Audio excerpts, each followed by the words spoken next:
Salut à tous, c'est Clément de BetPerf. Alors ça y est, on y est, c'est l'heure de la finale de la Coupe du Monde. Ce match, qui sera la rencontre la plus importante pour le football français depuis 12 ans, aura lieu ce dimanche à 17h et opposera la France à la Croatie.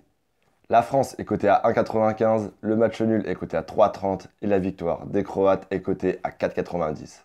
On va commencer par parler de nos adversaires, la très surprenante équipe de Croatie. Après avoir éliminé le Danemark en 8e au tir au but, ils ont éliminé la Russie une nouvelle fois au tir au but en quart de finale, et hier ils ont éliminé après prolongation l'équipe d'Angleterre.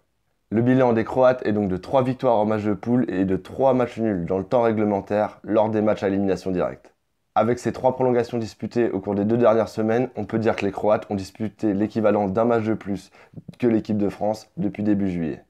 En comptant la finale, ça fera donc 4 matchs en 2 semaines, mais en comptant les 3 prolongations, ça fait quasiment l'équivalent de 5 matchs pour la Croatie. Et jouer l'équivalent de 5 matchs de cette intensité-là dans un laps de temps très court, c'est quasiment mission impossible. J'ai donc de gros doutes sur la condition physique qu'auront les Croates dimanche, surtout qu'ils auront une journée de récupération en moins par rapport à l'équipe de France.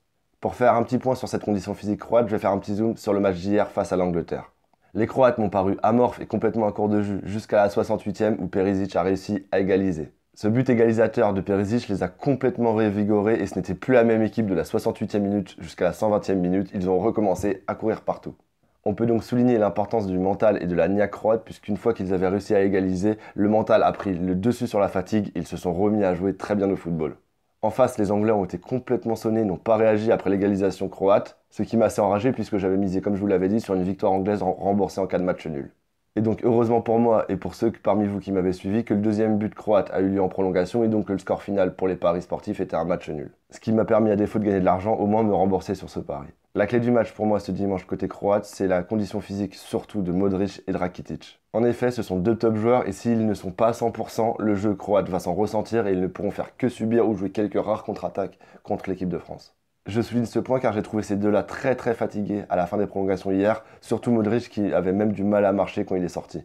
Venons-en maintenant à parler de notre équipe de France. La France a réalisé un match de très bon niveau face à la Belgique, car même s'il ne fut pas très spectaculaire, il fut maîtrisé de A à Z tactiquement par nos Bleus. On a vraiment vu sur cette rencontre la patte de Didier Deschamps puisque la tactique choisie pour ce match a été vraiment incroyable et a fonctionné à merveille. La France a volontairement joué bas pour ne laisser aucun espace au trio de folie qu'a la Belgique, et ainsi aussi en profiter en contre-attaque. Mais le match de dimanche face à la Croatie sera différent puisque les Croates, à la différence des Belges, ne prendront pas la balle et c'est donc la France qui risque d'avoir la possession. Il va donc falloir pour Didier Deschamps modifier la stratégie de jeu, puisque je pense par exemple que Matuidi sur un côté ne sera pas très utile face à la Croatie, qu'il faudrait peut-être le recentrer dans l'axe, quitte à excentrer Griezmann du but. Mais j'ai toute confiance en Didier Deschamps puisque match après match, il a modifié les petits changements qui ont fait la différence à chaque fois. Surtout que l'équipe de France, au contraire de la Croatie, arrive sans pépin physique ni fatigue et que tous les signaux sont au vert. Je vais revenir sur un petit point, je vois beaucoup d'experts à la télé ou en radio comparer ce match face à la Croatie à la finale il y a 2 ans face au Portugal, mais je ne suis pas du tout d'accord et ce pour 3 raisons. En 2016, les Bleus avaient joué leur demi-finale face à l'Allemagne le jeudi et avaient donc seulement 2 jours de récupération avant la finale le dimanche. Ce qui est pour moi une énorme anomalie, comment peut-on construire un calendrier et ne laisser que 2 jours de repos à une équipe demi-finaliste? Ce qui a d'ailleurs été un peu modifié puisqu'elle a les Croates, qui est l'équipe des deux qui aura le moins de jours de repos, en aura 3. Deuxième différence, l'adversaire. En 2016, c'était le Portugal, et le Portugal n'avait pas joué de prolongation en demi-finale et avait un jour de récupération de plus que l'équipe de France. Ce dimanche, face à la Croatie, ce sera l'inverse. Les Croates ont joué une prolongation et auront un jour de repos en moins. Troisième différence notable, et c'est pour moi la plus importante, c'est l'aspect psychologique. Les Bleus l'ont avoué en conférence de presse ces derniers jours. En 2016, après avoir fait un énorme match et sorti l'Allemagne en demi, ils se voyaient déjà vainqueurs. Mais cette fois, ils sont prévenus, ils ont appris de leur erreur et ils n'arrêtent pas d'en parler, ils ne sous-estiment pas leurs adversaires et je pense qu'on ne va pas prendre les Croates de haut et que tous nos joueurs seront à 100% ce dimanche face à la Croatie. C'est l'heure de mon pronostic sur cette grande finale et je vais prendre un peu plus de risques que d'habitude puisque je ne vais pas couvrir le match nul et je vais vous proposer une victoire de l'équipe de France qui est cotée à 1,95 sur les bookmakers français. Et je dis ça de façon objective, je pense que tous les critères sont à l'avantage des Français, à part peut-être la Grinta qui est à l'avantage des Croates. Et si jamais cette Grinta permet à la Croatie de battre l'équipe de France et de remporter son mondial, alors je n'aurai qu'à m'incliner devant ce qui sera pour moi une des plus grandes surprises de toute l'histoire du football. Voyant une victoire de l'équipe de France, je vais naturellement vous proposer de jouer sur des buteurs de l'équipe de France. Je m'attends à un réveil de notre trio offensif qui n'a pas marqué face à la Belgique, et ça vaut le coup de le jouer puisque les codes sont très belles sur Unibet par rapport au reste du marché.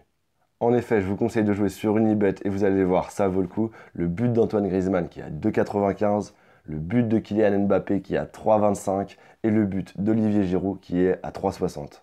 En mettant donc un tout petit peu plus sur Griezmann que sur Giroud et Mbappé, vous gagnerez de l'argent si un seul des trois marque dans ce match.